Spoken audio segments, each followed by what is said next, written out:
যে জামাতে নামাজ পড়ার আরেকটা সুবিধা হচ্ছে ইন্টারাকশন থাকে, যে আমার মতো আরেকটা ভাই আছে যে প্রেম করে না, আমার মতো একটা ভাই আছে যে সেলফ ডেভেলপমেন্ট নিয়ে চিন্তা করে, আমার মতো একটা ভাই আছে যে আল্লাহ এবং আখিরাতে বিশ্বাস করে। এই লোকগুলাকে আপনি মসজিদে খুঁজে পাবেন, ক্লাসরুমে পাবেন না, মাঠের মধ্যে পাবেন না, মসজিদে পাবেন।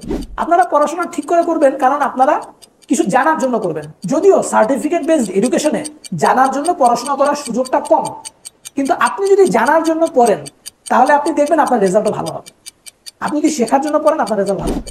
আগে আমরা বলতাম কে এসে নলেজ, স্কিল, অ্যাটিটিউড। সবচেয়ে ইম্পর্টেন্ট বলে তো আগে নলেজকে, জ্ঞানকে, তারপর ইম্পর্টেন্ট বলে তো স্কিলকে। আমি পড়ছি, নলেজ আছে, কিন্তু আমি একটা বিল্ডিং ডিজাইন করতে পারি না, আমি একটা ব্রিজ ডিজাইন করতে পারি না। তাহলে আপনার নলেজ আছে কিন্তু স্কিল নাই। এটা বাংলাদেশের বেশিরভাগ ক্ষেত্রে হয়। আর 3 নম্বর হচ্ছে অ্যাটিটিউড।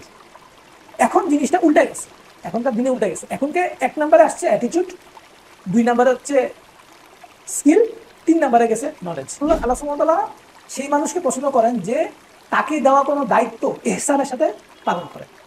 দেখেন, এটাও কিন্তু আল্লাহ পছন্দ করেন। আপনি কোনো দায়িত্ব নিলেন সেটা ইহসানের সাথে আপনি পালন করবেন, এটা আল্লাহ সুবহানাহু ওয়া তাআলা এরকম মানুষকে পছন্দ করেন।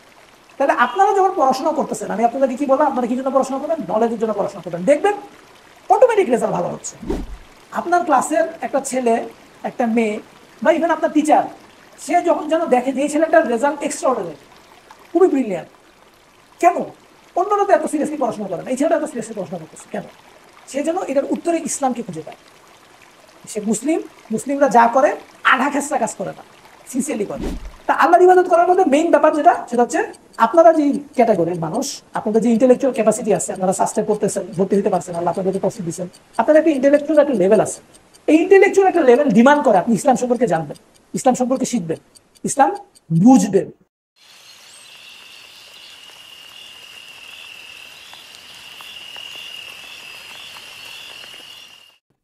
এটার অবজেক্টিভটা কি, কেন? আমাকে একটু বলবেন যে কে মানে যারা যারা পড়াশোনা করছেন তাদের অবজেক্টিভটা কি? হ্যাঁ, জীবিকা উপার্জন। সুন্দর, ভালো প্রশ্ন, ভালো উত্তর। জীবিকা উপার্জনের জন্য পড়াশোনা করতেছেন। আচ্ছা, এখন আপনারা কি মনে করেন যে আপনারা যে পড়াশোনাটা করতেছেন সেটা দিয়ে জীবিকা উপার্জন হবে? আপনি মনে করেন না? আচ্ছা, আপনি কি মনে করেন?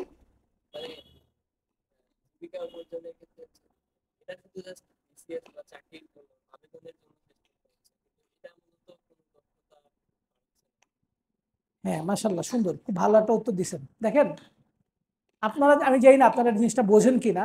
যদি না বুঝে থাকেন তাহলে হয়তো আমি আজকে যে কথাগুলো বলছি কথাগুলো আপনাদের কিছু কাজে আসবে, আর যদি বুঝে থাকেন তাহলে তো আলহামদুলিল্লাহ। আমার আম্মা, উনি রাজশাহী ইউনিভার্সিটি থেকে গ্র্যাজুয়েট। তখন ইউনিভার্সিটি 4-5টা ইউনিভার্সিটি ছিল, 1981 সালের কথা বলতেছি। আম্মা যখন পাশ করছে, উনি জুওলজি থেকে পড়াশোনা করছেন। জুওলজি থেকে পড়াশোনা করার সময়, মানে যখন ওনাদের 3 বছরের ব্যাচেলার ছিল, 1 বছরের মাস্টার্স ছিল, তো মাস্টার্স পরীক্ষার আগেই জিয়াউর রহমান তখন প্রেসিডেন্ট। তো তখন দেখা গেল যে দেশে অনেক ব্যাংক হচ্ছে, তো চাকরির অফার ছিল তখনই, যে মাস্টার্স পাস করার আগেই কারা কারা মাস্টার্স পাস করছে তাদের কোথায় কোথায় চাকরি করবে সেই চাকরির অফার চলে আসছে ইউনিভার্সিটিতে। যারা বের হবে, জান্নাত খুব সুন্দর জায়গা, কিন্তু এটা ঘেরা দিয়ে কঠিন নিয়ম কানুন দিয়ে, ডিসিপ্লিন দিয়ে। জাহান্নাম খুব খারাপ জায়গা, কিন্তু এটা ঘেরা হচ্ছে আয়েশ ভোগ বিলাসের বস্তু দিয়ে। আপনাদের জন্য না, আমাদের সবার জন্য সবচেয়ে ইম্পর্টেন্ট জিনিস হচ্ছে সময়। এটা আমাদের কারেন্সি অফ লাইফ। আপনাদের একটা ইন্টেলেকচুয়াল একটা লেভেল আছে, এই ইন্টেলেকচুয়াল একটা লেভেল ডিমান্ড করে আপনি ইসলাম সম্পর্কে জানবেন, ইসলাম সম্পর্কে শিখবেন, ইসলাম বুঝবেন। আলেমরা এই হাদিসের উপর ভিত্তি করে বলছেন, যেহেতু রাসূলুল্লাহ সাল্লাল্লাহু আলাইহি সাল্লাম একটা শাস্তির কথা বলছেন, সুতরাং জামাতে নামাজ পড়া ওয়াজিব। আপনারা কিছু জানার জন্য করবেন। যদিও সার্টিফিকেট বেসড এডুকেশনে জানার জন্য পড়াশোনা করার সুযোগটা কম, নলেজ, স্কিল, অ্যাটিটিউড। সবচেয়ে ইম্পর্টেন্ট বলে তো আগে নলেজকে, জ্ঞানকে, তারপর ইম্পর্টেন্ট বলে তো স্কিলকে। আল্লাহ সুবহানাহু ওয়া তাআলা সেই মানুষকে পছন্দ করেন যে তাকে দেওয়া কোনো দায়িত্ব ইহসানের সাথে পালন করে। যে আলাপটা আপনাদের সাথে আমি করতেছি, এটা কেন, আমি একটা গ্রাউন্ড আপনাদেরকে রিয়েলিটি বুঝাতে যাচ্ছি, যে রিয়েলিটিটা হয়তো অনেকে আপনারা বুঝেন না, কারণ আমরা যে ট্র্যাডিশনাল সিস্টেমে বড় হয়ে আসছি, সেই ট্র্যাডিশনাল সিস্টেমটা হচ্ছে এসএসসি পাস করো, ইন্টারমিডিয়েট পাস করো, অনার্স পাস করো, মাস্টার্স পাস করো, চাকরি করো। এই দুনিয়াটা আসলে এখন এরকম নাই। যারা মনে করতেছেন যে আমি আসলে যদি পাস করি তাহলে আমি রিজিকের বন্দোবস্ত, তাহলে আমার রিজিকের জন্য আমি চাকরি করতেছি বা আমি পড়াশোনা করছি কারণ আমি এখানে টাকা ইনকাম করব, তার এই চিন্তাটা সঠিক না। সেদিনকে আমার সাথে একটা ছেলে পরিচয় হইল। আমি আমার ছেলে ক্লাস 9-এ পড়ে, তাকে আমি সাইবার সিকিউরিটির একটা কোর্সে ভর্তি করছি, 1 বছরের সে একটা প্রোগ্রামে এসেছিল। তো ওই প্রোগ্রামের যে ইনস্ট্রাক্টর মশিউর ভাই, উনি অস্ট্রেলিয়াতে থাকেন, উনি বাংলাদেশে যখন আসছেন একটি মিট আপ অ্যারেঞ্জ করছিলেন। তো সেই মিট আপে আমি আমার ছেলেকে নিয়ে গেছিলাম। তো ওখানে একটা ছেলের সাথে আমার পরিচয় হলো, সে সাইবার সিকিউরিটি নিয়ে কাজ করে। সে ফার্স্ট ইয়ার, মানে এখন সে আপওয়ার্কে কাজ করে বেসিক্যালি, এবং মোটামুটি মাসে তার আসলে $1000-1200 তার ইনকাম প্রতি মাসে আছে। তো সে একটা জিনিস বললো যে মানে সে বগুড়াতে কোনো একটা কলেজে সিএসিতে পড়ে। তখন সে বগুড়াতে যেখানে সিএসিতে পড়ে সেখানে যারা পড়ায়, আমি মোটামুটি নিশ্চিত যে যারা পড়াচ্ছে তাদের থেকে সে সিএসির অনেক বিষয় সম্পর্কে ভালো জানে। সে তার আন্ডারে মানে $1000-1200 $1200 তার মাসে ইনকাম, তার আন্ডারে 2-3 জন আরও আছে কাজ করে। সে সিএসিতে পড়তেছে কেন? সার্টিফিকেট নেওয়ার জন্য। বাপ মা হয়তো বুঝতেছে যে না, আমার ছেলেটা পড়তে হবে। হ্যাঁ, বুয়েটে যদি আপনি সিএসিতে পড়তে পারেন, বা সাস্টেম সিএসির কোয়ালিটি আমি জানি না, তো আমি বুয়েটের ব্যাপারে জানি, বা ঢাকা ইউনিভার্সিটির কোয়ালিটি আমি মোটামুটি জানি। এই 2 জায়গায় যদি আপনি পড়তে পারেন তাহলে আপনার একাডেমিক কিছু যোগ্যতা হবে, যে যোগ্যতাটা আপনি যদি একটা লেভেলের উপরে ইঞ্জিনিয়ার হইতে চান, সফটওয়্যার ইঞ্জিনিয়ার হইতে চান, ওই যোগ্যতাটা আপনার লাগবে।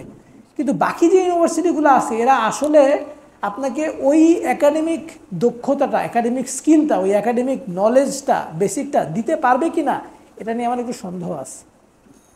তাহলে আমি যে আলাপটা করতেছি সেই আলাপটার মূল হচ্ছে যে এখন সার্টিফিকেটের যুগ নাই, সার্টিফিকেটের যুগ শেষ। এখন যে যুগ, সেই যুগটা হচ্ছে স্কিলের যুগ।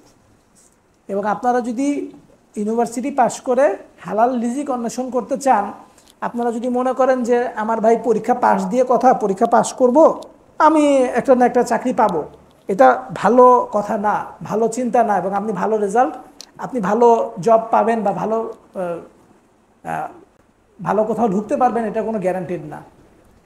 তাহলে মূল ব্যাপার যেটা, সেটা হচ্ছে যে আমরা যদি ফরজ ইবাদতের পরে সবচেয়ে গুরুত্বপূর্ণ ফরজটার কথা চিন্তা করি, সেটা কি? হালাল রিজিক অর্জন। রাসূলুল্লাহ সাল্লাল্লাহু আলাইহি সাল্লাম সেটাই বলছেন। মানে হালাল রিজিক অর্জনের জন্য আপনাকে একটু বেশি পরিশ্রম করতে হবে। রাসূলুল্লাহ সাল্লাল্লাহু আলাইহি সাল্লাম বলছেন যে এই যে দুনিয়াটা, এই যে জান্নাতটা ঘেরা হচ্ছে খুব কঠিন নিয়ম কানুন দিয়ে, খুব কঠিন নিয়ম কানুন। জান্নাত খুব সুন্দর জায়গা, কিন্তু এটা ঘেরা দিয়ে কঠিন নিয়ম কানুন দিয়ে, ডিসিপ্লিন দিয়ে। আর জাহান্নাম খুব খারাপ জায়গা, কিন্তু এটা ঘেরা হচ্ছে আয়েশ ভোগ বিলাসের বস্তু দিয়ে। তো মানুষের কাছে কোনটা ভাল লাগে? ভোগ বিলাসের বস্তু ভাল লাগে, মানুষকে ওটা টানে বেশি। এবং ওটা যখন সে ওটার দিকে যখন টানবে যাবে, ঠাস করে জাহান্নামের মধ্যে পড়বে। আর নিয়মকানুন থেকে কিন্তু মানুষ ভালো লাগে না, মানুষের নিয়মকানুন থেকে সে দূরেই থাকতে চায়। তো এই যে আমি আপনাদেরকে যে কথাটা বললাম যে মানুষ যেটা চায়, মানুষ কিন্তু কঠিন কাজ করতে চায় না, ডিসিপ্লিন লাইফ মানুষ লিড করতে চায় না। এই প্রচুর পোলাপান দেখলাম যে আমরা আস্তে আস্তে দেখলাম যে রাস্তায় ঘুরতেছে টুরতেছে। এই যে কাজটা তারা করতেছে, এই কাজটা করার জন্য কিন্তু তাদেরকে পাঠানো হয় নাই ইউনিভার্সিটিতে, তারা এই কাজ করার জন্য আসে নাই। এই রাত পর্যন্ত বন্ধু ছেলে মেয়ে ঘুরবে, এর জন্য কিন্তু তারা ইউনিভার্সিটিতে আসে নাই। লাইফের একটা পর্যায়ে গিয়ে এরা একটু সাফার করবে, ক্যারিয়ারের একটা পর্যায়ে গিয়ে এরা একটু সাফার করবে। কিন্তু এদের সাথে আপনাদের পার্থক্য আছে। আপনারা যারা এইখানে এই প্রোগ্রামের মধ্যে এসে বসছেন, আপনাদের নিশ্চয়ই একটা মাইন্ডসেট তাদের থেকে একটু আলাদা, তাই না? এখন আমরা কি বললাম যে আমাদের কিন্তু একটু বেশি হালাল রুজি অন্বেষণের জন্য একটু বেশি কষ্ট করা লাগে। একটা মেয়ে যার কোমর পর্যন্ত চুল, সে একটা শাড়ি পরে, ব্লাউজ, একটা লো ক্লাস ব্লাউজ পরে একটা ইন্টারভিউ যদি যায়, তার একটা চাকরি হয়ে যাবে প্রবাবিলিটি অনেক বেশি। একটা ব্যাংকে আপনার একটা ক্লিন শেভ একটা ছেলে যে হালাল হারামের বাছাই করে না, সে একটা ব্যাংকে চলে যাবে, তার একটা চাকরি হয়ে যাবে। প্রবাবিলিটি অনেক বেশি আপনি কিন্তু ব্যাংকে যেতে পারবেন না। আপনার কিন্তু ছোট হবে, দুনিয়াটা ছোট হইতে থাকবে, আপনাকে বাদ দিতে হবে। বা এখানে সুদের হিসাব রাখে কাজ করা যাবে না, ভাই সরকারি চাকরি করতে পারবো না, অ্যাডমিন ক্যাডারে যেতে পারবো না, এখানে অনেক কিছু করা লাগে যেটা শরীরের সাথে যায় না। যে কি কি সমস্যা আছে, কোন কোন জায়গায় ঘুষ আছে, কোন কোন জায়গায় আমার উন্নতিতে আটকায় গেছে, আর উন্নতি হবে না, আমি চাইলেও এই পোস্টে যেতে পারবো না, কারণ ওই পোস্টে গেলে আমাকে ঘুষের কাগজ সাইন করা লাগবে, ঘুষ নেওয়া লাগবে, অথবা ঘুষ আমি যদি নাও নেই আমার সিগনেচার করে টাকা নিয়ে আমার লোকজনরে ডিস্ট্রিবিউশন করে দেওয়া লাগবে। ঘুষের টাকাটা আমার হাতে আসবে, আমার সিগনেচার দিয়ে যেই মাল ঢুকার না সেই মাল ঢুকে যাবে। সিস্টেমটা এরকম পচে গেছে, এটা আমি ঠেকাতে পারবো না। আপনাদের দুনিয়া ছোট হয়ে আসবে, এই কারণে আপনাদেরকে এক্সট্রা এফোর্ট দেওয়া লাগবে। এবং এই এক্সট্রা এফোর্ট দেওয়ার সময়টা হচ্ছে আপনাদের ইউনিভার্সিটি লাইফ। আপনারা যে সময়টা পার করতেছেন এই সময়টা আপনাদের কাছে, আমি আপনাদেরকে একটা হিসাব দিই যে আমি আমেরিকায় পড়াশোনা করছি, পার্ডু ইউনিভার্সিটিতে আমি মাস্টার্স করছি। আমাদের রিকোয়ারমেন্ট ছিল যে 20 ঘন্টা আমরা কাজ করতে পারতাম, ইউনিভার্সিটি পড়াশোনার পাশাপাশিও 20 ঘন্টা আমরা কাজ করতে পারতাম। ওদের হিসাবে একটা মানুষ 60 ঘন্টা কাজ করতে পারে সপ্তাহে। অ্যাকচুয়ালি সপ্তাহে কত ঘন্টা? 7 দিনে 7 24 কত? 168। এর মধ্যে ঘুম ধরেন 68 ঘন্টা বাদ দেন, ঘুম মেনটেন্যান্স ওয়ার্ক বাদ দেন আরও 20-80 ঘন্টা থাকে। তো ইলন মাস্ক এর ফর্মুলা হচ্ছে 80 ঘন্টা কাজ করা, আর ইয়ের ফর্মুলা হচ্ছে যে মানে আমেরিকান গড় পড়তে আমেরিকানদের ফর্মুলা হচ্ছে 60 ঘন্টা কাজ করা। তো 60 ঘন্টার মধ্যে 40 ঘন্টা পড়াশোনা আর 20 ঘন্টা সে পার্ট টাইম কাজ করতে পারবে, টাকা ইনকাম করতে পারবে। বাংলাদেশের সিস্টেমটা আসলে উল্টা। বাংলাদেশে আপনারা দেখবেন যে আপনাদের টোটাল ক্লাস আওয়ার উইকে কত, আপনারা কি কখনো হিসাব করে দেখছেন? উইকলি আওয়ার কত আওয়ার ক্লাস থাকে? একেবারে নিডেড ক্লাসে গিয়ে বসে থাকতে হবে 20-22 ঘন্টা, 25 থেকে 30 না? আচ্ছা, তাহলে যে 25 থেকে 30 ঘন্টা, এটার উপরে আপনি ধরেন আপনার যে পড়াশোনা অ্যাসাইনমেন্ট যেগুলো দেয় আপনারা 40 ঘন্টা ধরতে পারেন, আরও 20 ঘন্টা কাজ আছে। তো এখন আমি জানি না আপনাদের অবস্থা কি, কিন্তু অনেক বাংলাদেশে বেশিরভাগ মানে সাস্টের অবস্থা কি আমি জানি না, কিন্তু রাজশাহী ইউনিভার্সিটি বা ঢাকা ইউনিভার্সিটি অনেক জায়গায় আমি দেখছি যেখানে ক্লাস করা লাগে না, এমনি এমনি পোলাপান পরীক্ষা দিতে পারে। হয়তো যারা ইঞ্জিনিয়ারিং সাবজেক্টগুলোতে পড়েন তাদের হয়তো তাদের ল্যাপটপ করা লাগে, কিন্তু আর্টস কমার্সের যে সাবজেক্টগুলো এখানে কোনো ক্লাস টাস নাই, ক্লাসরুমে কোনো পড়াশোনা নাই। আমাদের ইউনিভার্সিটি তো, যে আমি যে জেনেটিক ইঞ্জিনিয়ারিং অ্যান্ড বায়োটেকনোলজিতে পড়ছি, আমাদের এরকম টিচার ছিল যারা ক্লাসের 1 ঘন্টা যে বসে থাকতাম, এই 1 ঘন্টায় সময় নষ্ট। উনি কি বলতেন, আমরা কিছু মানে ওনার পড়া বুঝতাম না, রিডিং পড়তো, তো রিডিং পড়ার কিন্তু একটা ক্যাপাসিটি থাকা লাগে, মানে একটা এমনভাবে রিডিং পড়তে হয় যেন আপনি বুঝেন কথাগুলো। মানে আপনি যদি এবার রিডিং পড়ে যান আপনি কথা বুঝবেন না। কারণ আমি ওই ম্যাডামের ক্লাসে কী করতাম, আমি বই নিয়ে যেতাম, বই নিয়ে উনি ওনার মতো পড়াইতাম, আমি আমার মতো পড়তাম, উনি এক জিনিস পড়াইতাম, আমি অন্য জিনিস পড়তাম। কারণ আমার তো ক্লাসে বাইরে সময় নেই, টিউশনি করি, টেবিল টেনিস খেলি, ক্রিকেট খেলি, ঘোরাঘুরি করি, কত কিছু করি, কত কাজ আছে। ক্লাসরুমে যেটুকু সময় সেটুকু সময় কাজে লাগাতে হবে। এই কারণে ওই ম্যাডামের মতো পড়াইতো, আমি আমার মতো পড়তাম। তো আপনাদেরকে যে কথাটা বলতেছি যে এরকম আপনাদের ক্লাসের সময়টা দেখবেন যে 25 থেকে 30 ঘন্টা যদি ক্লাস হয়, আপনারা আপনাদের জন্য চেষ্টা করবেন, ম্যাক্সিমাম এফোর্ট দেবেন ক্লাসের পড়াটা যেন ক্লাসে হয়ে যায়। যেই টিচার ক্লাসে পড়াইলে বোঝেন সেই টিচারের ক্লাস মন দিয়ে করবেন, আর যেই ক্লাসে টিচার পড়াইলে বুঝেন না সেই টিচারের ক্লাসে ওই সাবজেক্টের পড়াটা শেষ করে ফেলাবেন, তাহলে সময়টা বাঁচলো। আপনাদের জন্য না, আমাদের সবার জন্য সবচেয়ে ইম্পর্ট্যান্ট জিনিস হচ্ছে সময়। এটা আমাদের কারেন্সি অফ লাইফ, আমি যেটা বলি। মানে আমার কাছে কেউ যদি বলে যে ভাই আমাকে একটু সময় দেন, তখন আমার কাছে মনে হয় যে আমার জীবনটা আমি এরকম করে হাতের মধ্যে ধরে রাখছি। মানে কেউ যদি আমার জীবনটা সময় যদি চায়, তাকে আমি একটু এখান থেকে হাত থেকে বের করে একটু ঢেলে দিলাম। বেসিক্যালি আমাদের লাইফ কি, কয়েকটা ঘন্টা, কয়েকটা মিনিট, কয়েকটা দিন, এটারই তো সমষ্টি, তাই না? আমি যখন সময় দিচ্ছি, কাউকে সময় দিচ্ছি, তাকে আমি কি দিচ্ছি? আমার জীবন দিয়ে দিচ্ছি, জীবনের একটা অংশ দিয়ে দিচ্ছি। হালকা জিনিস না, কিন্তু অনেক দামি জিনিস। আপনাদেরও সময় অনেক দামি জিনিস, প্রত্যেকটা মানুষেরই সময় অনেক দামি জিনিস। এবং রাসূলুল্লাহ সাল্লাল্লাহু আলাইহি সাল্লাম বলছেন, হয় মানুষ পৃথিবীতে এই সময়ের বিনিময়ে আল্লাহর কাছে উত্তম বিনিময় পাবে, অথবা সে আফসোস করবে। মানে হয় আপনি তো ভালো কাজে খরচ করছেন, তাহলে আপনি আল্লাহর কাছে উত্তম বিনিময় পাবেন, অথবা আপনি যদি পাপ করেন তাহলে শাস্তি পাবেন, আর যদি পাপও না করেন, ভালো কাজও না করেন, আফসোস করবেন যে এই সময়টা আল্লাহ আমাকে দিচ্ছেন, ভালো কাজ একটা করি নেই, তখন আফসোসের কারণ হবে। তো এই কারণে আপনারা চিন্তা করবেন যে আপনাদের সময়গুলোর ম্যাক্সিমাম ইউটিলাইজেশন কি করা যায়। তো ম্যাক্সিমাম ইউটিলাইজেশনের ভাগ কি কি আছে? পয়লা নম্বর ভাগ হচ্ছে আল্লাহর ইবাদত করা। আল্লাহ সুবহানাহু ওয়া তাআলা আমাদেরকে যে কারণে বানাইছেন, ওয়ামা খালাকতুল জিন্না ওয়াল ইনসা ইল্লা লিয়াবুদুন, বানাইছেনই আল্লাহ ইবাদত করার জন্য। তাহলে পয়লা কাজ হচ্ছে আল্লাহর ইবাদত করা। তা আল্লাহর ইবাদত করার মধ্যে মেইন ব্যাপার যেটা, সেটা হচ্ছে আপনারা যেই ক্যাটাগরির মানুষ, আপনাদের যে ইন্টেলেকচুয়াল ক্যাপাসিটি আছে, আপনারা সাস্টে পড়তেছেন, ভর্তি হইতে পারছেন, আল্লাহ আপনাদেরকে তৌফিক দিচ্ছেন, আপনাদের একটা ইন্টেলেকচুয়াল একটা লেভেল আছে। এই ইন্টেলেকচুয়াল একটা লেভেল ডিমান্ড করে আপনি ইসলাম সম্পর্কে জানবেন, ইসলাম সম্পর্কে শিখবেন, ইসলাম বুঝবেন, অন্তত কুরআন সহি শুদ্ধভাবে পড়তে পারবেন, তাজবিদ ঠিক থাকবে, মাদ গুন্না ঠিক থাকবে, এটা ন্যূনতম একটা রিকোয়ারমেন্ট। দ্বিতীয় রিকোয়ারমেন্ট হচ্ছে কুরআন অর্থসহ শুরু থেকে শেষ পর্যন্ত পড়বেন। এখানে কয়জন আছেন কুরআন শুরু থেকে শেষ পর্যন্ত কাভার টু কাভার অর্থসহ পড়ছেন? 1 2 3 4 5, আচ্ছা আলহামদুলিল্লাহ। কিন্তু আপনাদের কাছে কি মনে হয় না যে আল্লাহ সুবহানাহু ওয়া তাআলা আপনাকে জিজ্ঞেস করবেন যে আমি আমার একটা কিতাব তোমাদের কাছে পাঠাইছি, নাজিল করছি, আলিফ লাম মিম যালিকাল কিতাবু লা রাইবা ফিহি হুদাল লিল মুত্তাকিন, মানুষের জন্য হুদা করে, মুত্তাকিন যারা, আপনারা সবাই এখানে তাকওয়া রাখেন কম বেশি, এটা আমি বুঝি। আপনাদের হুদা, পথ নির্দেশনা, গাইডেন্স কোথায় আছে? কোরআনে আছে। আপনি যদি কোরআন না পড়েন তাহলে তো আপনি জানবেন না আল্লাহ আপনার কাছে কী চাইছেন, জানতে পারবেন? আমি কিছু কথা বলবো, কারণ আমি তো ভাই আমার মতো করে যেটা ইম্পর্টেন্ট মনে করি এটা বলতেছি। অন্য একজন হুজুর সে তার মতো করে সেটাকে ইম্পর্টেন্ট মনে করছে সেটা বলতেছে। আবু তোহা মোহাম্মদ আদনান সে যেটাকে ইম্পর্টেন্ট মনে করে সেটা নিয়ে কথা বলতেছে। কিন্তু আল্লাহ কোনটাকে ইম্পর্টেন্ট মনে করছেন এটা পড়ার জন্য, বোঝার জন্য আপনার কোরআন শুরু থেকে শেষ পর্যন্ত পড়া লাগবে। তখন আপনি দেখবেন কোন কথাটা আল্লাহ বেশি বলছেন, কোন কথাটা আল্লাহ বেশিবার বলছেন। যে কথাটা আল্লাহ বেশিবার বলছেন এটা গুরুত্বপূর্ণ দেখি তো বলছেন, নাহলে তো এতবার বলতেন না, তাই না? সুতরাং আপনাদের জন্য খুবই গুরুত্বপূর্ণ হচ্ছে যে কোরআন অর্থসহ শুরু থেকে শেষ পর্যন্ত পড়বেন প্লিজ।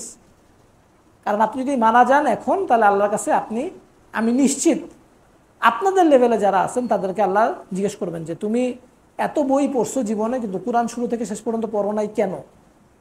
তুমি তো 5 ওয়াক্ত নামাজ পড়তা, তোমার তো মুখে দাঁড়িয়েও ছিল, কোরআন আমার যে বইটা আমি দিয়ে পাঠাইলাম তোমাকে, এটা তুমি কেন পড়লা না? আপনারা কিন্তু এই প্রশ্নের উত্তর দিতে পারবেন না, আটকা যাবেন। তো সুতরাং আপনারা কোরআন শুরু থেকে শেষ পর্যন্ত পড়বেন, যেহেতু আল্লাহ সুবহানাহু ওয়া তাআলা এই ইন্টেলেকচুয়াল ক্যাপাসিটি আপনাদেরকে দিচ্ছেন। কোরআন শুরু থেকে শেষ পর্যন্ত পড়ার পরে আপনারা যেটা পড়বেন সেটা হচ্ছে ইমাম নওয়ীর রিয়াদুস সলিহিন একটা হাদিসের গ্রন্থ আছে, যেখানে তিনি জীবন ঘনিষ্ঠ অনেকগুলো হাদিস সংকলন করছেন। আপনারা এই রিয়াদুস সলিহিন এই হাদিস গ্রন্থটা শুরু থেকে শেষ পর্যন্ত এটাও পড়বেন। এটা হচ্ছে আপনাদের মিনিমাম রিকোয়ারমেন্ট। এরপরে আপনারা বিভিন্ন আলেমদের কাছে যাবেন, যে নুরুল কোরআন যে মাদ্রাসাটা আছে, এরকম মাদ্রাসাতে যারা আলেম আছেন তাদের সাথে আপনারা যাবেন, তাদের কাছ থেকে একটা দিক নির্দেশনা নেবেন যে আমি এটুকু পড়ছি, বাকিটুকু কি করব। এরকম যে ফরজে আইন একটা কোর্স থেকে শুরু হচ্ছে, আসুনা ফাউন্ডেশন থেকে শুরু হচ্ছে, এরকম বিভিন্ন জায়গা থেকে শুরু হবে, সেখানে আপনারা জয়েন করবেন। এটা হচ্ছে আমাদের আশা, আমার আশা। তাহলে আপনাদের কি কাজ বললাম আমি, যে ছাত্র জীবনে কি করবেন। প্রথম কাজটা আমি কি বলছি সেটা হচ্ছে যে ইবাদত করা, এবং আপনাদের জন্য ইবাদত হচ্ছে আপনারা 5 ওয়াক্ত নামাজ আলহামদুলিল্লাহ কম বেশি জামাতের সাথে পড়েন। যদি 5 ওয়াক্ত সালাত যদি কারো ছুটে যায়, আপনারা এটা থেকে সাবধান হবেন। পুরুষ মানুষের জন্য জামাতে নামাজ পড়া ওয়াজিব। কেউ যদি জামাতে নামাজ না পড়ে হলের রুমে নামাজ পড়েন, কোনো ওজর ছাড়া, অসুস্থ ছিলেন বা এরকম কোনো কিছু ছাড়া, তার নামাজ হবে কিন্তু গুনাহ হবে। নামাজ জামাত মিস করার কারণে গুনাহ হবে। রাসূলুল্লাহ সাল্লাল্লাহু আলাইহি ওয়াসাল্লাম খুব সিরিয়াসলি নিয়েছেন। উনি বলছেন যে আমার ইচ্ছা হয় কাউকে ইমামতিতে দিয়ে বাড়িগুলোতে চলে যাই, বাড়িগুলো জ্বালায় দিয়ে আসি। যে ঘরগুলো থেকে মুসল্লিরা নামাজে আসে নাই, জামাতে আসে নাই, তাদের ঘরগুলো জ্বালায় দিয়ে আসি। আলেমরা এই হাদিসের উপর ভিত্তি করে বলছেন, যেহেতু রাসূলুল্লাহ সাল্লাল্লাহু আলাইহি ওয়াসাল্লাম একটা শাস্তির কথা বলছেন, সুতরাং জামাতে নামাজ পড়া ওয়াজিব। তা আপনারা জামাতে নামাজ মিস দিবেন না, 1 নাম্বার। এটা হচ্ছে ইবাদতের পার্সপেক্টিভ থেকে বললাম, যে জামাতে নামাজ পড়ার আর একটা সুবিধা হচ্ছে ইন্টারাকশন থাকে, যে আমার মতো আর একটা ভাই আছে যে প্রেম করে না, আমার মতো আর একটা ভাই আছে যে সেলফ ডেভেলপমেন্ট নিয়ে চিন্তা করে, আমার মতো একটা ভাই আছে যে আল্লাহ এবং আখিরাতে বিশ্বাস করে। এই লোকগুলাকে আপনি মসজিদে খুঁজে পাবেন, ক্লাসরুমে পাবেন না, মাঠের মধ্যে পাবেন না, মসজিদে পাবেন। তাহলে আপনাদের জন্য জামাতে নামাজ পড়া। তৃতীয় যে কাজটার কথা বললাম, যে ইলম অর্জন করা, এবং বেসিক ইলম হচ্ছে কোরআন অর্থ শুরু থেকে শেষ পর্যন্ত। এখন প্রত্যেকটা মানুষের মোবাইলে কোরআনের অ্যাপ, আপনাদের কাছে প্রায় সবার কাছে কম বেশি স্মার্টফোন আছে। স্মার্টফোনে কোরআনের এক অ্যাপ ডাউনলোড করে নেবেন। অ্যাপের মধ্যে একাধিক তাফসির আছে, একাধিক অর্থ আছে। ডক্টর আবু বকর মোহাম্মদ জাকারিয়া ওনার যে তাফসিরটা আছে খুবই সুন্দর একটা তাফসির, মানে বোঝা যায়, পড়লে বোঝা যায়। ইংলিশ পড়তে চাইলে ডক্টর মুহসিন খান, ডক্টর তাকিউদ্দিন হিলালির একটা ট্রান্সলেশন আছে, এই ট্রান্সলেশনটা আপনারা পড়তে পারেন। শুরু থেকে শেষ পর্যন্ত পড়লেন, রিয়াদুস সালিহিন পড়লেন। এরপরে আপনাদের কাজ হচ্ছে পড়াশোনা ঠিকঠাক মতো করা। আপনারা আমার কথা শুনে মনে হবে যে কনফ্রন্টেশন কথা বলতেছি, কনফ্রন্টিং কথা বলতেছি। একবার বলতেছি যে সার্টিফিকেটের দাম নাই, আর একবার বলতেছি যে পড়াশোনা ঠিক করে করতে। আপনারা পড়াশোনা ঠিক করে করবেন কারণ আপনারা কিছু জানার জন্য করবেন। যদিও সার্টিফিকেট বেসড এডুকেশনে জানার জন্য পড়াশোনা করার সুযোগটা কম, কিন্তু আপনি যদি জানার জন্য পড়েন তাহলে আপনি দেখবেন আপনার রেজাল্টও ভালো হবে। আপনি যদি শেখার জন্য পড়েন আপনার রেজাল্ট ভালো হবে। আমি আমার ইন্টারমিডিয়েটে আমার ফিজিক্স বই শুরু থেকে শেষ পর্যন্ত পড়া ছিল। যদিও আমি দেখছি যে অনেক পোলাপান তারা ফিজিক্স বই, কেমিস্ট্রি, অর্গানিক কেমিস্ট্রি শুরু থেকে শেষ পর্যন্ত পড়া ছিল, কিন্তু আমি অনেক পোলাপানকে দেখছি এই এই এই চ্যাপ্টার বাদ, এই চ্যাপ্টার বাদ দিলেও ইন্টারমিডিয়েটে ভালো রেজাল্ট করা যায়। আপনাদের মধ্যে হয়তো কেউ কেউ এই কাজ করছেন, তাই না? চ্যাপ্টার বাদ দিচ্ছেন, যে ফিজিক্স বইয়ের চ্যাপ্টার বাদ, কেমিস্ট্রি বইয়ের চ্যাপ্টার বাদ, গতবার এখান থেকে প্রশ্ন আসছে, এই চ্যাপ্টার পড়বো না, এরকম অনেকে হয়তো করছেন। যেটা সমস্যা কি জানেন? সমস্যা হচ্ছে আপনার কম্প্রিহেন্সিভ নলেজ হবে না। যেমন কোরআনের ব্যাপারে কি বললাম, শুরু থেকে শেষ পর্যন্ত পড়তে বললাম। আপনাদের বইগুলোর ব্যাপারে আমি বলি যে আপনারা শুরু থেকে শেষ পর্যন্ত পড়বেন। শুরু থেকে শেষ পর্যন্ত পড়লে কী হবে, আপনি আসলে কিছু শিখবেন, জিনিসটার ভিতরে বুঝবেন। হয়তো আপনার রেজাল্ট অনেক ভালো হবে না, কিন্তু আপনি একটা জিনিস নিয়ে ভয়ে ভয়ে থাকবেন না, সত্যিকার অর্থে শিখবেন। এটা আমার একটা রিকোয়েস্ট থাকা, যেহেতু আপনি পড়তেছেনই, ইউনিভার্সিটিতেই পড়তেছেন, সময় যেহেতু দিচ্ছেনই, আপনারা পরীক্ষা পাশের জন্য পড়েন না, আপনারা নলেজ অর্জনের জন্য পড়েন, জ্ঞান অর্জনের জন্য পড়েন। হইতে পারে ভাই আপনি বলতেছেন যে ভাই আমার তো ইঞ্জিনিয়ারিং ভালো লাগে না, বিপদে পড়ে আসছি, বাপ মায়ে প্রেশার দিছে এই কারণে আসছি। একটা ভাই একটা ব্রিজ, এটা রিইনফোর্স স্টিল এরকম বাঁকা করে কত ডিগ্রি অ্যাঙ্গেল এটা রিইনফোর্সমেন্ট করে, এই অঙ্ক আমার ভাই ভালো লাগে না, আপনি বলতে পারেন। কিন্তু আপনি চান, ইচ্ছায় হোক অনিচ্ছায় হোক আপনি ঢুকে গেছেন। আপনার যদি খুব শক্ত দাবি না থাকে, যে আপনার জীবনে খুব শক্ত একটা গোল আছে যে না আমি এটা করবো না, আমি ওইটাই করবো, আমি ইউনিভার্সিটিতে পড়বো না, আমি ওইখানেই যাব, এবং আমি জানি, আমি কনফিডেন্ট যে আমি ওখানে সফল হতে পারবো, সেই ক্ষেত্রে আপনি ছাড়তে পারেন। কিন্তু আদার দেন দ্যাট, আপনি যদি সিভিল পড়েন, কাইন্ডলি বুঝে কেন রিইনফোর্স স্টিলের একটা স্টিলকে মানে করে ডিকম্প্রেস করে এটারে কংক্রিটের মধ্যে ফালানো হয়, এইটার রিজনটা, লজিকটা আপনারা বুঝে পড়বেন। তাহলে আপনি আপনার নিজের কাছে পরিষ্কার থাকতে পারবেন যে আমি জাস্ট পাস করার জন্য পড়ি নাই। তাইলে স্কিল যেটা কথা বললাম না, সেই স্কিলের একটা পার্ট আপনি অর্জন করবেন। নলেজ কিন্তু একটা স্কিলের একটা একটু লেসার লেভেল। আগে আমরা বলতাম আস্ক, আগে আমরা বলতাম কে এসে, সৌদি আরব না। নলেজ, স্কিল, অ্যাটিটিউড, সবচেয়ে ইম্পর্টেন্ট বলে তো আগে নলেজকে, জ্ঞানকে, তারপর ইম্পর্টেন্ট বলে তো স্কিলকে। আমি পড়ছি, নলেজ আছে, কিন্তু আমি একটা বিল্ডিং ডিজাইন করতে পারি না, আমি একটা ব্রিজ ডিজাইন করতে পারি না। তাহলে আপনার নলেজ আছে কিন্তু স্কিল নাই, এটা বাংলাদেশের বেশিরভাগ ক্ষেত্রে হয়। আর 3 নম্বর হচ্ছে অ্যাটিটিউড। এখন জিনিসটা উল্টে গেছে, এখনকার দিনে উল্টে গেছে। এখনকে 1 নম্বরে আসছে অ্যাটিটিউড, 2 নম্বরে হচ্ছে স্কিল, 3 নম্বরে গেছে নলেজ। তাহলে আপনি যখন আপনার পড়াটা পড়বেন, বইয়ের পড়াটা পড়বেন, আপনি সবচেয়ে লেসার যেটা নলেজ, সেই নলেজটা আপনি অর্জন করবেন। কিন্তু যেহেতু বললাম যে দুনিয়াটা উল্টায় গেছে, নলেজে আপনি অর্জন করে বসে থাকলে হবে না, কারণ আপনার মতো আরও অনেকে বেরো হচ্ছে, তার নলেজ আছে, তার একটা বাবা নানার তার একটা মামার কানেকশন আছে, তার একটা চাচার কানেকশন আছে, আপনার নাই। কারো একজনের বাবা তার পিছনে 25 লাখ টাকা খরচ করে একটা ঘুষ দিতে পারছে, আপনার বাবা পারবে না। তাহলে আপনার কি লাগবে? আপনার স্কিল লাগবে। বিশ্বাস করেন, আপনার যদি স্কিল থাকে, লোকজন এসে আপনাকে খুঁজে নিয়ে যাবে যে ভাই তুমি আমার কোম্পানিতে আসো, জয়েন করো, চাকরি করো। আমি অহংকার করতেছি না, কিন্তু আলহামদুলিল্লাহ আমি যখন আমেরিকা থেকে আমি যখন ঢাকা ইউনিভার্সিটি থেকে অনার্স করছি, আমি মাস্টার্স করি নাই। ঢাকা ইউনিভার্সিটির পড়াশোনার স্টাইল আমার ভালো লাগে নাই, এই জন্য আমি মাস্টার্স করি নাই এখানে। আমি প্রথম চাকরির জন্য অ্যাপ্লিকেশন করছিলাম, এবং আমি যখন অ্যাপ্লিকেশন করছিলাম মানারা ঢাকা ইন্টারন্যাশনাল কলেজ নামে একটা কলেজে আমি 3 বছর পড়াইছিলাম। এখানে আমি অ্যাপ্লাই করে চাকরিতে ঢুকছি। কিন্তু আমি যখন আমেরিকা থেকে পাস করে আসছি, আমি কখনো অ্যাপ্লাই করি নাই, আমার সার্টিফিকেট কোথাও দেওয়া লাগে নাই। মানুষজন আমাকে বলছে ভাই আপনি আসেন, আমার এখানে কাজ করেন। আমি বলছি না, এখানে কাজ করেন, আচ্ছা ঠিক আছে, আমি এখানে জয়েন করলাম। আপনার যখন স্কিল থাকবে তখন মানুষ আপনাকে ডেকে আপনাদের চাকরিতে নিবে, এবং যখন আপনাকে ডেকে চাকরিতে নেবে তখন আপনার একটা সুবিধা আছে, আপনি কিছু বার্গেনিং করতে পারবেন।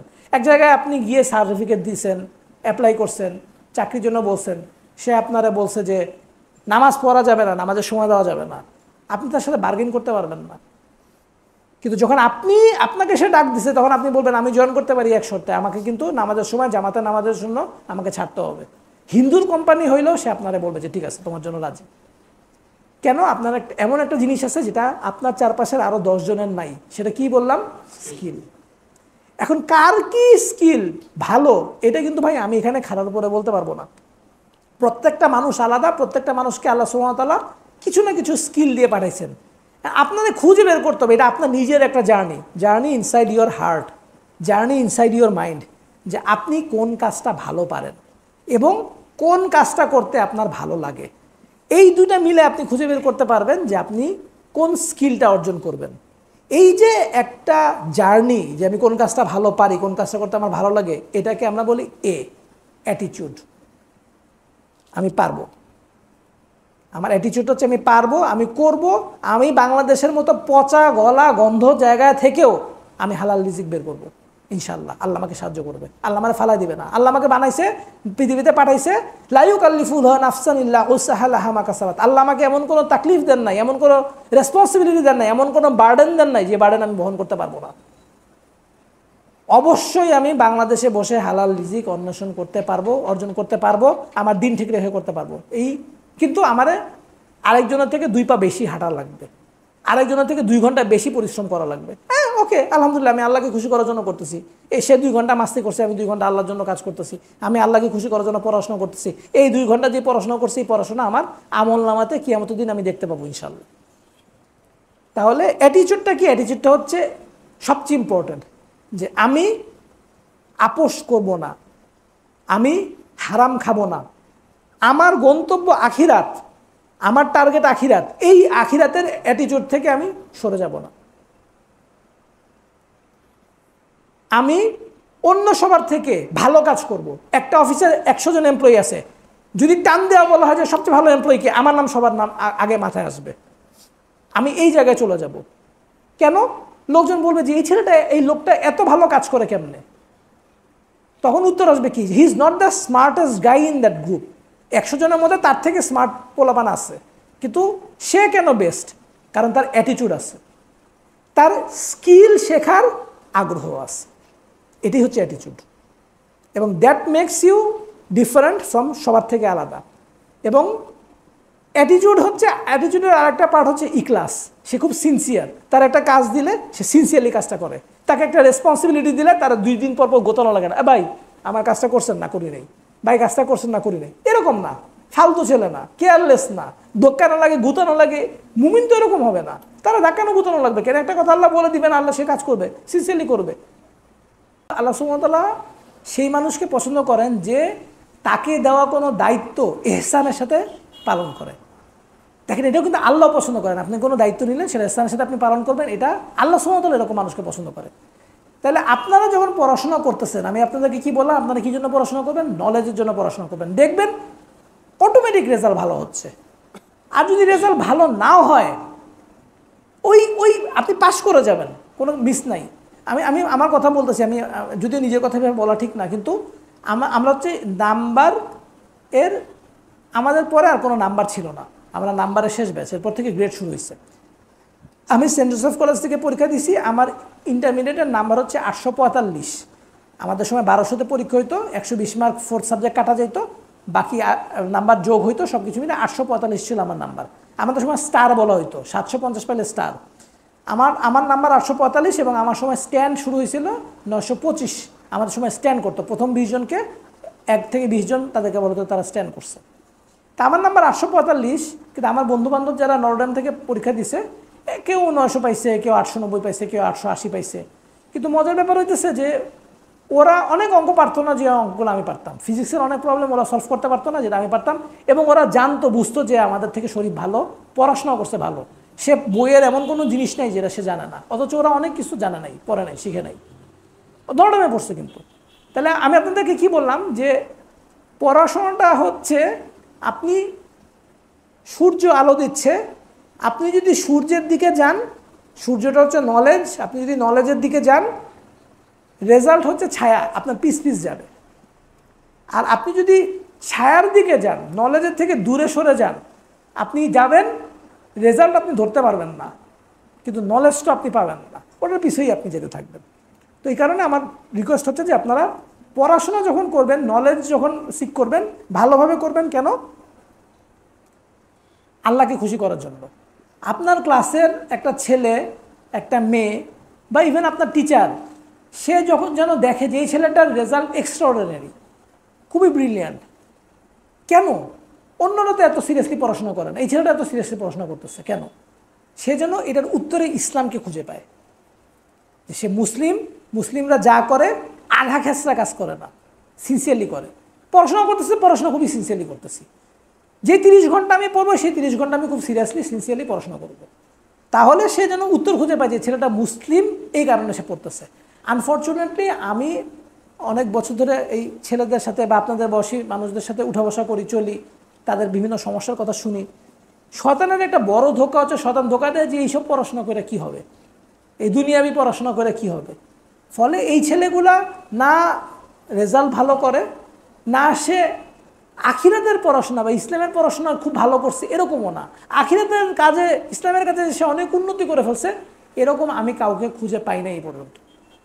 আমার একজন উস্তাদ আছেন নাসিল ভাই, নাসিল শাহরুখ ভাই, উনি বুয়েটা ট্রিপল ই থেকে পাস করছেন। তো নাসিল ভাই কিন্তু মানে দাওরা হাদিস করছেন, কোরআন হিফজ করছেন, সবই করছেন উনি পাস করার পরে। উনি কিন্তু বুয়েট পাস করে শেষ করে এগুলো করছেন, বাদ দিয়ে করছেন এরকম না। আমি আপনাদেরকে এই কথাগুলো কেন বললাম, সেটা হচ্ছে যে start what you, finish what you started. তা আপনারা যদি পড়াশোনা শেষ করছেন, যদি ভালো নাও লাগে, যেহেতু ঢুকছেন, যদি মনে করেন যে এটা শেষ করতে হবে, এই লাইনে থাকবোই, তাহলে শেষ করেন। আর যদি মনে করেন যে না, এটা ভালো লাগছে না, কোনোভাবেই না, অন্য কিছু করবো, এবং আপনি কনফিডেন্ট, তাই তখনই আপনি ওই ডিসিশনটা নেন যে ঠিক আছে করলাম না। কিন্তু একটা জিনিস করবেন, হাফ হার্টেডলি করবেন, এটা ভালো কোনো কিছু বয়ে নিয়ে আসে না। তাহলে আমি আপনাদেরকে যেটা বললাম যে নলেজটা, পড়াশোনাটা খুব সিনসিয়ারলি করবেন, আল্লাহকে সন্তুষ্ট করার জন্য করবেন। তাহলে এই যে পড়াশোনার জন্য আসলে কতটুকু, বাংলাদেশের যে ইউনিভার্সিটির এডুকেশন, বাংলাদেশের যে এডুকেশন কোয়ালিটি, এটার জন্য যদি আপনি সপ্তাহে 30 ঘন্টা ক্লাস করেন, আরও কি এক্সট্রা পড়া লাগবে বলে মনে করেন? ক্লাসের টাইমটা যদি ঠিকঠাক মতো পড়াশোনা করেন, এর বাইরেও কি পড়াশোনা করার দরকার বলে আছে বলে মনে করেন? আপনারা কি মনে করেন? খুব বেশি হলে ভাই 10 ঘন্টা। আপনারা যদি কেউ 40 ঘন্টা সপ্তাহে কোয়ালিটি টাইম দেন পড়াশোনার পিছনে, বিশ্বাস করেন আপনাদের মানে একেবারে মানে 1, 2, 3 হওয়ার কেউ কোনো কিছু ঠেকাতে পারবে না। তাহলে বাকি যে 20 ঘন্টা আছে, সেই 20 ঘন্টা আপনি কী করবেন? আমার পরামর্শ হচ্ছে এই বাকি 20 ঘন্টার মধ্যে 10 ঘন্টা আপনারা রাখবেন ইসলাম শেখার, যে কথাটা বললাম, কোরআন শুদ্ধ করে পড়া, কোরআন পড়া, অর্থসহ পড়া, রিয়াদুস সালিহিন পড়া, অন্যান্য ইসলামিক যে জ্ঞানগুলো শেখা, এগুলোতে করবেন। আর বাকি যে 10 ঘন্টা, সেই 10 ঘন্টা আপনি বড় হয়ে যা করতে চান, আপনারা 20 বছর পরে যা করতে চান, সেইখানে কাজে লাগাবেন। ধরেন কথার কথা জানেন, আপনি শিক্ষক হইতে চান, তাহলে আপনি বাকি 10 ঘন্টা টিউশনি করাবেন, কোচিং সেন্টারে পড়াবেন, কোনো একটা কোচিং সেন্টারে পড়াবেন। আপনি বাকি 10 ঘন্টার, আপনি ধরেন বড় হয়ে আপনি চাকরি করতে চান, আপনি বড় ইঞ্জিনিয়ার হইতে চান, কোনো একটা ইঞ্জিনিয়ারিং ফার্মে আপনি কাজ করবেন। আপনি যদি মনে করেন যে আমার পক্ষে তো আসলে বাইরে যেয়ে কোনো কাজ করা সম্ভব না, তখন আপওয়ার্কে কিছু অটোক্যাড ডিজাইন দেয়, অটোক্যাড দিয়ে ডিজাইনটা করে দিতে হবে, এটার বিনিময়ে পেমেন্ট দেয় $40, $50, $60। আপনি এই ধরনের কাজ করবেন যদি ইঞ্জিনিয়ারিং স্টুডেন্ট হন। আপনার ট্রেডে আপনি বড় হয়ে যা হইতে চান, সেটার সাথে রিলেভেন্ট যা কিছু আছে, সেই কাজে আপনি আপনার সময়টা দিবেন বাকি 10 ঘন্টা। আমাদের সময়, আমাদের ইউনিভার্সিটিতে একটা ছেলে ছিল, ও সোশ্যাল স্টাডিজ নামে একটা সাবজেক্টে পড়তো। তো ও ইউনিভার্সিটির ফার্স্ট ইয়ার থেকে এনজিওগুলোতে চাকরি করতো। আমি এনজিওর মতাদর্শ ওইগুলো নিয়ে কথা বলতেছি না, আমি দুনিয়াবি একটা পার্সপেক্টিভ নিয়ে বলতেছি। যখন সে 4 বছর শেষ, সবাই যখন পাশ করে বের হয়েছে, তখন তার ব্যাচেলার্স ডিগ্রিও হয়েছে, 4 বছরের ওয়ার্ক এক্সপিরিয়েন্সও আছে, যেটা তাকে অন্যদের থেকে 4 বছর আগায় দিছে। চমৎকার অ্যাচিভমেন্ট। কিন্তু তো আপনারা চিন্তা করবেন যে আপনাদের সাথে রিলেভেন্ট কি আছে, কি করা যায়, যেটা করলে আপনি ধরেন 20 বছর পর যেখানে যাইতে চান, সেখানে আপনি যেতে পারেন। কিছুক্ষণ আগে আমি একটা কথা বলে আসছি, ওই যে আরেকটা জায়গায় প্রোগ্রাম ছিল, সেখানে বলছি ধরেন কথার কথা আপনি বিজনেস করতে চান, আপনি যদি বিজনেস করতে চান তাহলে আপনি 10 ঘন্টা এই যে আপনাদের এখানে চারপাশে কোনো যদি দোকান থাকে সেই দোকানে আপনি সময় দিবেন, দোকানের মধ্যে বসে থাকবেন, দোকানের মধ্যে বসে থেকে আপনি দেখবেন যে আপনি 10 ঘন্টা সময় দিবেন সপ্তাহে, দেখবেন সে কীভাবে ব্যবসা করে। সপ্তাহে 5 দিন 2 ঘন্টা করে 10 ঘন্টা সময় দেবেন। যদি দোকানে না নেয়, অন্য কোনো ভাই অন্য কোনো জায়গায় কারো না কারো কাছে কোনো না কোনো কিছুভাবে বলবেন যে ভাই আমি কোনো টাকার দরকার নেই, কোনো বিনিময়ের দরকার না, আমি আপনার এখানে এসে বৈশা আপনার কাছে কাজ দেখবো, কাজ শিখবো। এটাতে আপনার কি হবে, এক্সপিরিয়েন্স হবে 1 নাম্বার। 2 নাম্বার টেস্টিং হবে। টেস্টিং কি, ওই যে বলছিলাম যে প্রত্যেকটা মানুষের একটা পটেনশিয়াল আল্লাহ দিয়েছেন। আপনার পটেনশিয়ালটা কি, আপনি কোন কাজটা ভালো পারেন? আপনি কি সেলসের কাজ ভালো পারেন, মার্কেটিংয়ের কাজ ভালো পারেন, আপনার কি হিসাব রাখতে ভালো লাগে, আপনি কি ভালো পারেন? এটা তো বিভিন্ন রকমের কাজ না করলে আপনি বুঝতে পারবেন না। আস্তে আস্তে বলতেছিলাম যে আমার মাস্টার্সের থিসিস ছিল স্ট্রেস জেনেটিক্স, এবং এটা মলিকুলার বায়োলজি রিলেটেড একটা রিসার্চ।